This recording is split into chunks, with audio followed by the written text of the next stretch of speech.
Hello students, ये है example number 2।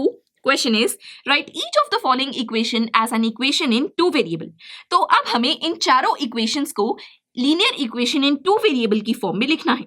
दोस्तों, linear equation in two variable की जनरल फॉर्म होती है ax plus by plus c is equal to 0। तो अगर हम इन चारों इक्वेशन को इस जनरल फॉर्म में रिप्रेजेंट कर दें तो ये linear equation in two variable बन जाएंगी, राइट। तो देखिए कितना सिंपल है, एक एक करके हम इन इक्वेशंस को जनरल फॉर्म में रिप्रेजेंट करेंगे। देखिए फर्स्ट इक्वेशन है x इज इक्वल टू -5। अब दोस्तों सबसे पहले तो हम -5 को इज इक्वल टू के लेफ्ट साइड ले जाएंगे, तो इक्वेशन होगी x plus 5 is equal to 0। अब इस इक्वेशन को हम ax plus by plus c is equal to 0 की फॉर्म में रिप्रेजेंट करेंगे, यानी जनरल फॉर्म में रिप्रेजेंट करेंगे। तो देखिए ax की जगह हम लिख देंगे, देखिए x के आगे कुछ नहीं है तो हम लिख सकते हैं 1 मल्टीप्लाई x प्लस by। दोस्तों y वेरिएबल वाली कोई टर्म नहीं है इस इक्वेशन में। देखिए x plus Y is equal to 0 ये इक्वेशन है, इसमें y वेरिएबल वाली कोई टर्म नहीं है तो हम लिखेंगे 0 multiply y plus 5 is equal to 0। तो देखिए इस इक्वेशन को हमने जनरल फॉर्म में रिप्रेजेंट कर दिया है और ये बन गई है linear equation in two variable. अब दोस्तों ये linear equation in two variable की फॉर्म में सिर्फ हमने रिप्रेजेंट की है।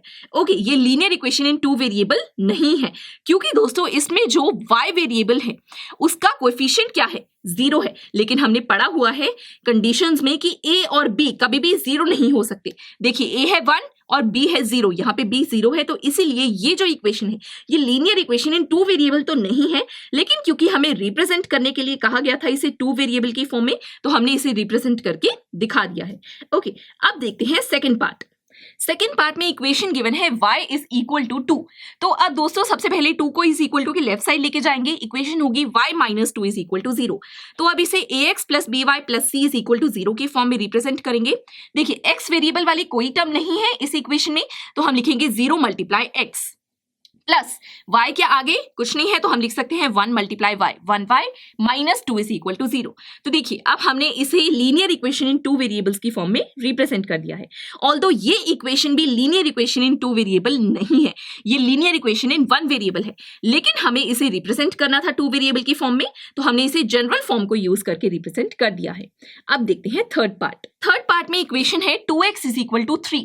तो अब 3 को इज इक्वल टू के लेफ्ट साइड लेकर जाएंगे, ये होगा 2x minus 3 is equal to 0। तो अब इसे जनरल फॉर्म में रिप्रेजेंट करते हैं।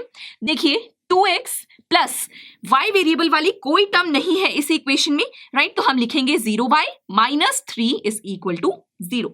अब दोस्तों ये इक्वेशन भी linear equation in two variables तो नहीं है, ये linear equation in one variable है, राइट। हमें इसे रिप्रेजेंट करना था तो हमने रिप्रेजेंट करके दिखा दिया। अब देखते हैं फोर्थ पार्ट। फोर्थ पार्ट में इक्वेशन है 5y इज इक्वल टू 2।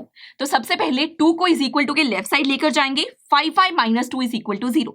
ये हमारी इक्वेशन है, तो इसे ax plus by plus c की फॉर्म में रिप्रेजेंट करते हैं। देखिए x वेरिएबल वाली कोई टर्म नहीं है तो हम लिखेंगे 0x plus 5y minus 2 is equal to 0। Okay, अब दोस्तों इसे हमने general form of linear equation in two variables की फॉर्म में रिप्रेजेंट कर दिया है। अब दोस्तों ये equation linear equation in two variable नहीं है, क्योंकि इसमें जो a है वो 0 है और हमने कंडीशंस पढ़ी हुई हैं कि a और b 0 के इक्वल नहीं हो सकते।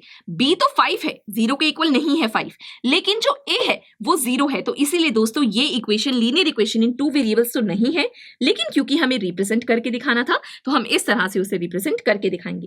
अब हम मिलेंगे नेक्स्ट लेक्चर में, जिसमें हम एक्सरसाइज 4.1 स्टार्ट करेंगे।